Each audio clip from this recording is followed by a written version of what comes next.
gente vai falar sobre a parte emocional. E eu quero convidar nosso querido pastor para subir até aqui, por favor. Pode vir com calma, pastor. Tranquilo. Glória a Deus. Opa. Glória a Deus. Saúde os irmãos aí. Uma boa noite, a graça e a paz do Senhor. Obrigado pelo prestígio e pela oportunidade, tá, Tiagão? Muito bom o senhor estar aqui, pastor. Poxa, estamos juntos. Pode ficar à vontade. Estamos juntos. Ainda não à vontade, mas vamos ficar, né? E aí? Vamos começar com o emocional? Vamos, o que o senhor preparou para a gente? Será que nós estamos preparados para lidar com o emocional? Ainda mais emoções de homem. Emoção de homem é um problema, né? Emoção de homem é dificultosa porque desde criança nós somos criados naquele ambiente, né? Homem não chora, parece molezinha, e uma série de palavras que fortalecem que a gente caiu, mas não pode chorar, que você precisa reprimir a sua emoção. E aí, no meio disso, a gente começa a crescer numa realidade diferente daquela que nós vamos viver na era de adulto. Mas eu não queria começar com isso, não. Eu queria começar falando sobre a vida cristã e a saúde emocional mesmo, né? O Naxon começou com a saúde espiritual, né? Falando sobre a salvação, a graça do Senhor Jesus, toda a parte espiritual que permeia a nossa vida, né? Eu estava lendo, pensando um pouco nesse tema, né? E assim, eu parabenizo que o tema é muito bom mesmo, expressivo. Eu acho até grandioso demais para a nossa pequenez, né? Mas, pode enfim, fazer a dois. Mas assim, a saúde é algo precioso na vida do ser humano, e em especial a espiritual, porque ela vai trabalhar muito bem em cima de questões, e o Naxon trouxe de uma forma bem legal. Temos também a saúde física, e a gente vai ver o Senhor Jesus trazendo questões físicas também, curando fisicamente, e o mais legal, não é só a cura, é reintegrando a sociedade, a sua família, aquele que estava doente. E a saúde emocional, né? Que vem com a questão da alma, dos sentimentos, vem nos trazer uma tona de algo que nós sentimos. Muitas das vezes a gente está participando de uma determinada situação e alguém chega e não nos cumprimenta, e há um pensamento, um sentimento de repulsa. Eu acho que o Tiago não gosta de mim, porque chegou e não falou comigo. Na verdade, o Tiago estava distraído, não viu. E os pastores sofrem muito com isso. Demais, porque às vezes as pessoas acham, como você sempre abraça, agora na pandemia não pode abraçar, ferrou, né? Estamos mal parados. Aí, pastor Sebastião, se liga aí, hein? Mas assim, a saúde emocional, ela é a saúde do coração, né? Que ela vai trazer um contexto diferente. É aquilo que eu sinto em relação ao que acontece. Alguém pode me chamar a atenção e eu entender que é para o meu bem. Eu posso entender que ela não foi legítima, não tinha necessidade, mas também posso trazer aquilo para o coração e guardar como um sentimento destrutivo. Ou seja, a pessoa que me chamou a atenção nem sabe, mas eu estou guardando aquilo e me remoendo e gerando muitas dificuldades, né? A falta de saúde é um dos maiores obstáculos na parte emocional, porque a emoção, ela atinge tudo. A emoção, ela atinge a parte familiar, a parte do trabalho, a parte na igreja, a parte do relacionamento, seja conjugal, seja de namoro. A parte emocional, ela é tão grande que ela, nos últimos tempos, com o mundo acelerado que a gente vive, ela tem trazido muitas consequências, né? A mente fica abalada, né? Biblicamente a gente tem a tricotomia, que é mais ou menos o que nós estamos tratando, né? Corpo, alma e espírito. Mas também tem uma vertente que fala da dicotomia, né? que é o corpo, e a parte da mente, que engloba a alma e o espírito juntos. Então há necessidade da gente evoluir um pouquinho e entender que há hábitos bíblicos saudáveis, e são bem expostos, muito mais por Jesus, é claro, mas há hábitos também não saudáveis, que são feitos e despertados para nos esclarecer, para nos chamar a atenção de situações que podem ser destrutivas a nós. Vou dar um exemplo de Elias. Elias chega, enfrenta os profetas lá de Baal, destrói 300 profetas, mata todos, aquele momento glorioso.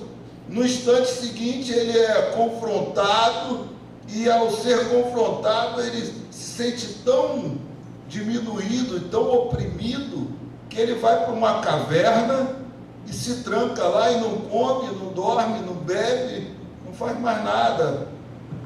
E foi uma frase, né, que ele ouviu. Uma frase. Então você vê a emoção, mas esse não é o mesmo cara que tinha matado os profetas, que o valentão, o fortão, é ele mesmo, o mesmo fortão, o mesmo valentão, o mesmo homem de Deus, entre aspas, também tem emoção. E ao ser confrontado, ele vai para uma caverna e se isola. E isso é tão assim temeroso e precisa ter um cuidado a mais, porque o próprio Deus vai tirar Elias daquela situação. Você sabe, por que Deus se importaria com alguém que toma um posicionamento desse tipo? Porque ele é altamente prejudicial, né?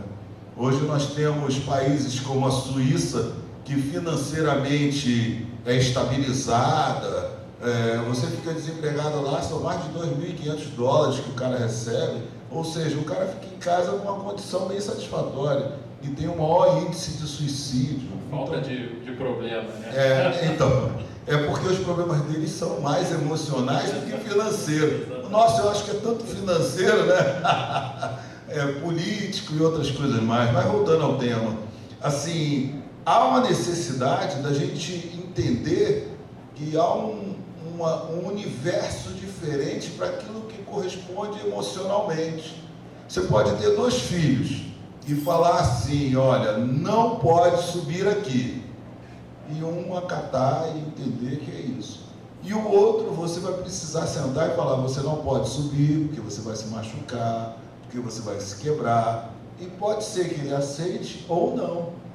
Então, assim, há reações diferentes emocionalmente para as pessoas, e isso vai gerar um alerta no ensinamento. Você vê que o ser humano ele é tão complexo que a gente tem a questão do temperamento de cada um, né? Tem um mais tranquilo, outro mais caladão, o outro mais falante, o outro que quer se destacar, e assim a gente vai vendo que existem qualidades individuais no indivíduo que dispõem de um em relação ao outro, e isso são questões que a gente vai ter que aprender. É por isso que às vezes tem gente que fala na igreja assim como se fosse um grande equívoco, ou assim uma coisa muito difícil de acontecer. Como pode os mesmos pais criarem 2 filhos, um dá para o lado bom e um lá para o lado errado? É a mesma criação, mas é a mesma criação. Como pode? Temperamentos diferentes, caráter diferente, e o mais importante, escolhas diferentes, porque ao longo da nossa vida nós fazemos escolhas, e não é a criação que vai mudar, mas aquilo que eu vou decidir naquele momento, que eu estou lá emocionalmente disposto ou não a fazer o certo, ou mesmo até o errado. Então, assim, hoje nós vivemos numa era que as doenças psicossomáticas, né, têm se somado ao dia a dia emocional das pessoas, e nunca se falou tanto em depressão, né? Não é brincadeira não, é um negocinho. Hoje, e o engraçado, sabe o que é? É que quando você tem um problema na pele, você vai no dermatologista. Quando você tem um problema no coração, você vai no cardiologista. Quando você tem um problema de depressão, qualquer médico serve, negativo. Ou é um psicólogo ou um psicanalista. Mas as pessoas não sabem. Aí vai no posto de saúde lá, o cara é ginecologista, fala assim, ó, você está em depressão. Problema emocional. Problema emocional. É igual a história de criança hoje. Qualquer criança que chega lá, o cara não sabe o que é, ele manda um... é virose. Pode para tudo. Mas a gente precisa entender que às vezes isso é um primeiro passo. Eu não estou nem criticando a classe médica, mas estou simplesmente citando que isso é o primeiro passo que as pessoas estão dando numa evidência. Mas mais adiante precisa ser aprofundado para a gente ter a conclusão. A depressão, a síndrome do pânico, ela tem muitos outros fatores que vão atestar aquilo, e não a superficialidade de eu ter perguntado três coisas para você e você dito, e eu concluí dessa maneira. Há uma suspeita, há uma tendência, há um impacto emocional muito grande. Então, assim, a gente precisa hoje, literalmente, melhorar o nosso conhecimento em relação ao emocional, que o emocional abala tudo. Uma pessoa abalada, uma questão assim que eu trouxe para homens, né? Enquanto para o homem ele está mal financeiramente em meio à pandemia, ele pode gerar uma série de conturbões até sexuais, pode ter perturbações no sono, pode ter uma alimentação indigna ou até superfaturada, lá, comer muito. A gente tem situações que, ao ser menosprezado no trabalho, ao passar por um desespero de ter que pedir auxílio ou ajuda, por exemplo, dificilmente um homem que está passando necessidade, ele tem coragem de chegar na igreja e abrir. É mais fácil a esposa vir, o filho vir, mas ele vai tentar manter aquela fama de durão e emocionalmente ele está abalado. Então, assim, há uma necessidade da gente vir e começar a rever alguns conceitos em relação à emoção masculina. Porque o homem também precisa ser tratado. É que a mulher é muito mais expansiva, ela é muito mais aberta. O homem não. O papo do homem é uma brincadeira, uma encarnação, mas não é entrar na intimidade, não é expor o seu interior. Por isso que emocionalmente às vezes ficam muito abalados. E pastor, só entrando, só um adendo. Eu já vi, na maioria das vezes, o homem ele se abre para falar de problema com o outro.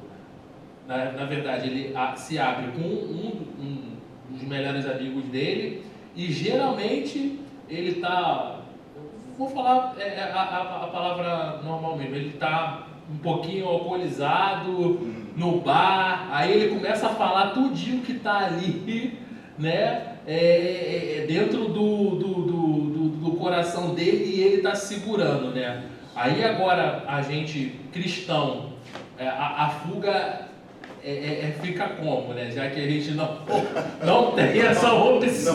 Não vai acabar bebendo, né? Exatamente. E essa é a dificuldade. Então, assim, precisa reunir, precisa estar junto, precisa trabalhar melhor para que as pessoas falem, porque a única forma de ser cuidado e curado é através do diálogo, da amplitude de abrir as dificuldades. Existem, eu lembro de um tempo atrás que tinha, e estamos falando para homens, gente, tem que acabar com essa meninice e essa visão equivocada que a gente não pode falar as coisas. O homem estava num relacionamento e a sua esposa reclamava que ele não procurava ela mais sexualmente. E aí começa aquela questão, a primeira neurose arrumou outra mulher, está interessado em outra pessoa, e aí começa tudo, não era nada disso, ele estava com um problema em relação fisicamente, hormonal, na qual atrapalhava a sua ereção. E qual o problema? O problema é que ele desconhece como resolver, tem medo de falar com outras pessoas, não resolve nunca. E aí o casamento dele está indo para o ralo, a família está afundando, está tudo ruim pra caramba, porque ele não tem a coragem de falar assim, poxa, pode ser algum problema? Pode ser. Bastou procurar um médico, o cara mandou um exame de sangue, verificando os hormônios, ao identificar que a testosterona dele estava muito baixa. Eu não sei se você sabe, mas a alimentação hoje que a gente tem, ela é uma alimentação diferente dos nossos pais. Por quê? Porque são muitos hormônios que colocam no frango para em um mês ele estar pronto para abate, no gado. Isso tudo denigre a parte proteica da alimentação. No momento que o cara não se alimenta direito, a taxa de testosterona dele não vai para o nível correto e ele tem uma disfunção erétil. Quando ele tem essa disfunção, o que ele faz? Não faz nada. E aí ele começa a entrar em paranoia e aí ele não procura ninguém. Bastava procurar um endocrinologista, fazer um examezinho, o cara vai verificar, vai receitar uma medicação, vai repor o hormônio que está pendente.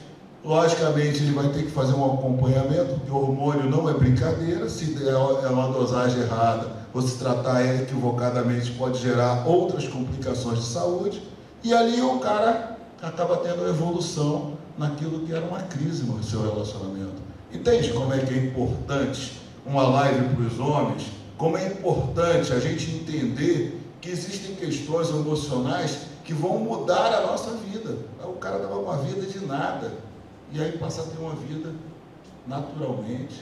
E ele precisa também, dessa maneira, até se preparar, porque vai chegar esse momento também.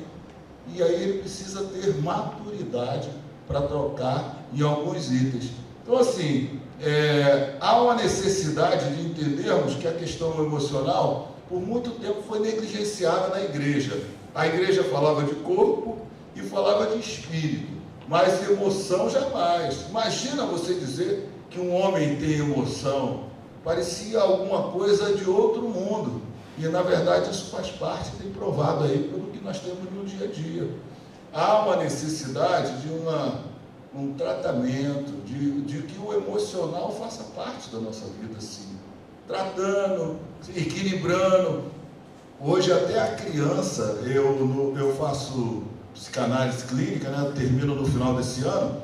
E lá na aula, a gente fazendo aula, hoje inclusive eu tive aula, teve uma mulher que estava lá e ela tem uma dificuldade com aquilo que ela escreve. E ela falou assim, não, é porque eu tenho uma letra feia. E ali no meio daquilo, a gente começa a perceber que não é só a letra feia.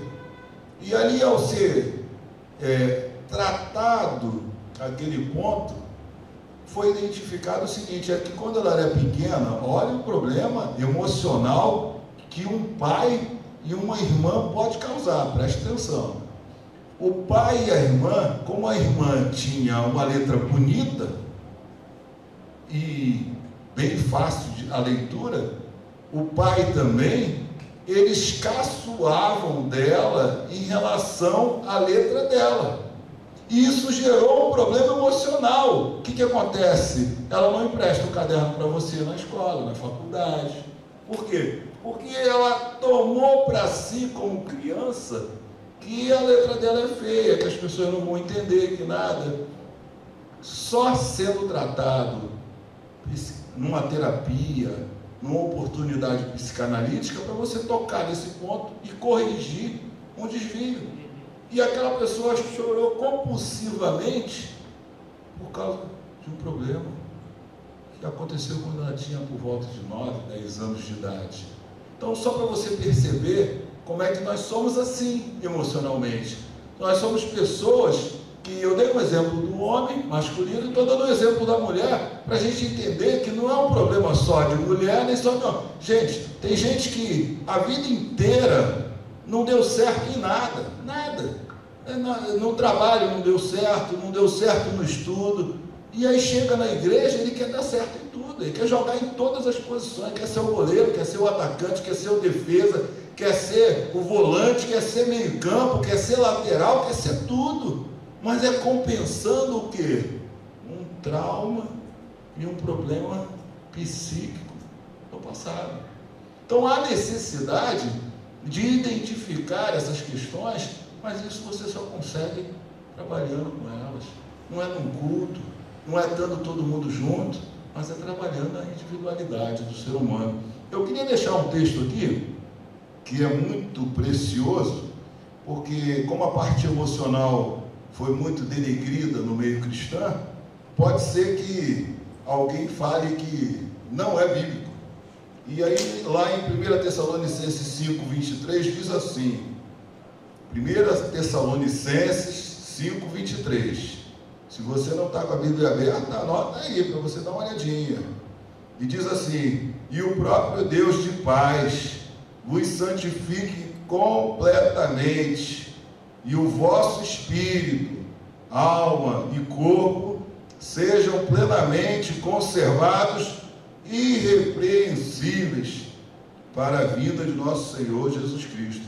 Você vê que a gente vê lá o novo nascimento tem a ver com tratar corpo, alma e espírito. A gente precisa ser tratado em todas essas vertentes. Você vê que Paulo vai falar que o corpo não é o mais importante, mas ele não está dizendo que você não tem que cuidar do corpo. Paulo está batendo de frente com Roma, que era o culto ao corpo. Paulo, quando está dizendo não valoriza o corpo, ele não está falando para você que você não tem que cuidar do seu corpo, não. Imagina, hoje tem gente que casa com a princesa, mas vive com uma bruxa bebê, irmão. Chega em casa, a mulher está lá com a camisa do deputado, do Lula não vamos falar de política não, pelo amor de Deus. Desculpa, me perdoe aí. Está lá com a camisa do deputado, irmão, com o cabelo assim, ó, parece o leão da tribo de... Não, leão da tribo de Judá também não, parece um leão. Tem gente que chega em casa e as pessoas acham, tem um papo esquisito que a gente precisa lutar contra. Eu estou falando para os homens, hein? Estou falando nem para as mulheres hoje é para os homens. Aquele papo de, não, essa roupa é de casa. Aí a gente anda igual os mendigos, né? Eu acho que não acontece com vocês, não. Eu sei, gente, desculpa. Estou falando para mim, porque eu tenho roupa de casa. Aí a gente anda igual um mendigo em casa. Não, dá uma roupinha direitinho, aquele short velho lá, bota de pano de chão e vamos botar a bola para frente. Então, assim, há necessidade da gente melhorar a nossa parte emocional. Porque quando a gente está para conquistar a namorada, a gente anda cheirosinho, arrumadinho, barba feita, cabelo cortado. Conquistou? Aí o cara anda com um barrigão desse tamanho. Desculpa, Thiago, não tem nada a ver. Foi só um exemplo. O barrigão está aqui. Assim, a gente, na verdade, precisa entender que a gente precisa se preservar. E se preservar fisicamente, espiritualmente e emocionalmente. Então, assim, o corpo também faz parte disso. Estou fazendo já o gancho lá para o meu amigo, que vai entrar para arrebentar, né? Gente, eu acredito, tem alguma coisa mais assim, Thiago, que você gostaria? Eu tenho mais coisas, mas eu acho que não há necessidade de entrar mais assim, tão a fundo, não. Eu só queria falar sobre, além das tradicionais síndromes que nós temos hoje, nós temos lá a psicótica, temos neural, nós temos tantas coisas que acontecem hoje, depressão, ansiedade, mas tudo isso tem uma razão natural do ser humano. Hoje tudo está muito acelerado, e por estar acelerado, as pessoas querem resolver tudo num estalar de dedo. Eu boto a comida lá no micro-ondas, aperto 30 segundos e ele está pronto. Eu boto com a pipoqueira, sai pronta a pipoca. Tudo está muito rápido. Eu mando uma mensagem agora, o Thiago lá em Honolulu está recebendo. E assim a gente começa a achar que as coisas estão muito rápidas. E nem tudo a gente vai resolver nessa rapidez. Então isso gera em nós uma ansiedade de querer resolver o amanhã antes que o dia chegue. Há uma necessidade da gente entender que o nosso Deus é o mesmo de ontem, hoje e eternamente. E se Ele é o mesmo Deus que hoje está abençoando a nossa vida e a nossa live, é o mesmo Deus que vai estar amanhã comigo. Não adianta eu tentar antecipar o programa de amanhã, porque Ele vai estar amanhã lá. me esperando. Então a gente precisa viver um dia de cada vez, isso é bíblico. E Jesus fala, né? Porque andar ansioso. Né? Exatamente. Por que ele vai falar? Ele vai falar porque a ansiedade é uma obra da carne. A nossa carne tende a isso. E por tender a essa forma, a gente vai ter que saber esperar a cada dia. Não é fácil não, gente. Não é assim difícil, mas também não é fácil. Mas é simples. É a gente viver um dia de cada vez. Então hoje eu queria deixar assim, emocionalmente para o homem, a gente precisa se reunir mais, a gente precisa conversar mais, compartilhar. Eu lembro de um irmão, só para finalizar, que ele tinha um problema seríssimo em relação a filhos de uma outra relação, e o cara sofria com aquilo, e ele era praticamente assim, chantageado pela ex-mulher por causa dos filhos e tudo, simplesmente porque ele não soube parar e conversar com alguém que pudesse orientar ele juridicamente como resolver. Quando ele conversou e entendeu, ele resolveu aquela situação e nunca mais teve problema com aquilo. Então assim, a gente vai precisar buscar a experiência que o Tiago tem, o Nários, o João, o Sebastião, que o Luiz Eduardo tem, para a gente compartilhar e a gente evoluir. Isso vai nos ajudar também emocionalmente. Amém? Amém, pastor. Amém. Muito bom. Muito obrigado. Obrigado aí, tá? Pelo convite. Estamos juntos, tá?